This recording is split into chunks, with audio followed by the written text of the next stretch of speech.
Hello and welcome to Cedar Valley Today's web update. I'm Nicole Lyons. Lilila Bubby is a senior at the University of Iowa studying to be a dentist.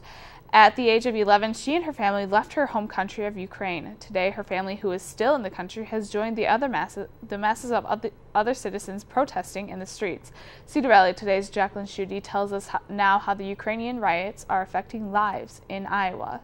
I want to be safe and at home and watch from far away, but no, they've all been taking an active part in it, and that's really amazing. As many as 100 people died in the protests when the violence escalated and the policemen were authorized to open fire and to clear the country's Independence Square. I have family back home, and they also have been, standing and protesting, and my aunt has been, after work, she goes and brings food for the people, and they just kind of all came together and just fighting for their rights, and it's been incredible. I feel so proud of all of them, and I want to be there with them. One of the victims of the protest was a 17-year-old boy from Bubby's hometown who was shot by a sniper. Around 20,000 people came to his funeral in his honor. The police unit called the Berkut has been disbanded. The 5,000 members of the group were responsible for many of the protesters' deaths. It didn't feel like the home I knew.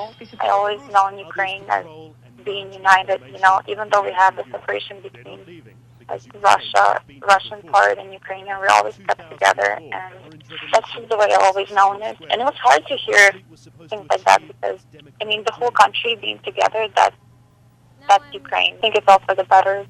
People protesting, they're voicing their opinions and saying what they want, and hopefully things will turn out better.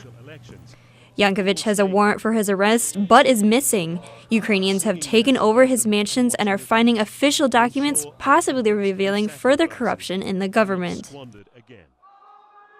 Jacqueline did try to talk to some more former Ukrainian citizens, but they were hesitant to discuss their political opinions.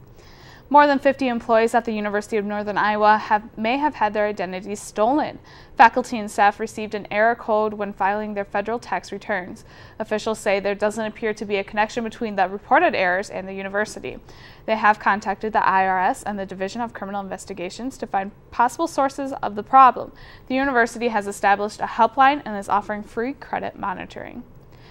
Also at the University of Northern Iowa, they also held their 8th annual African American Read-In yesterday at Mocker Union and Rod Library. Sesame Street's Elmo, performance artist Nathaniel Zulu, and award-winning author and illustrator Kadir Nelson all made guest appearances. The event's intention was to inspire the youth of Cedar Valley to learn about African American history and their culture. The most rewarding part of my career is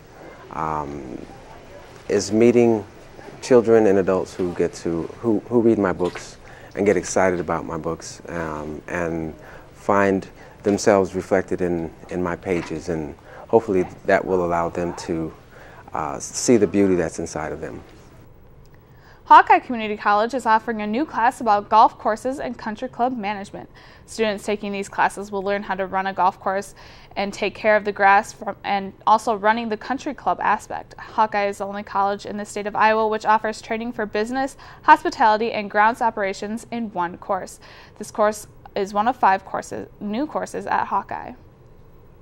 There'll be many opportunities for students to go out and work as assistant managers, assistant superintendents, to get involved with golf courses throughout the state of Iowa or even outside of the state of Iowa. Between Minnesota, Wisconsin, and Iowa, we have the largest number of golf courses per capita in the country. For those of you looking for an event this weekend, the Wartburg Math Educators Club is hosting their annual Pie Run. The run starts at 9 a.m. Early registration is $15 and day of registration is $20. Registration gets you a t-shirt, entrance to the race, and free pie. The race is located in the W lobby. With the freezing temperatures, Waverly residents have been urged by city officials to keep a trickle of water running to avoid freezing pipes. With this, residents have noticed an increase in their utility bills. The city will now credit residents' accounts if their utility bill has more than doubled from the previous year during January, February, and/or March. Waverly residents are being asked to check their monthly utility bills. If they find their water bill has more than doubled from last year, they are to call the City of Waverly's accounting department at 319-352-4252. Thanks again for watching the Cedar Valley Today web update.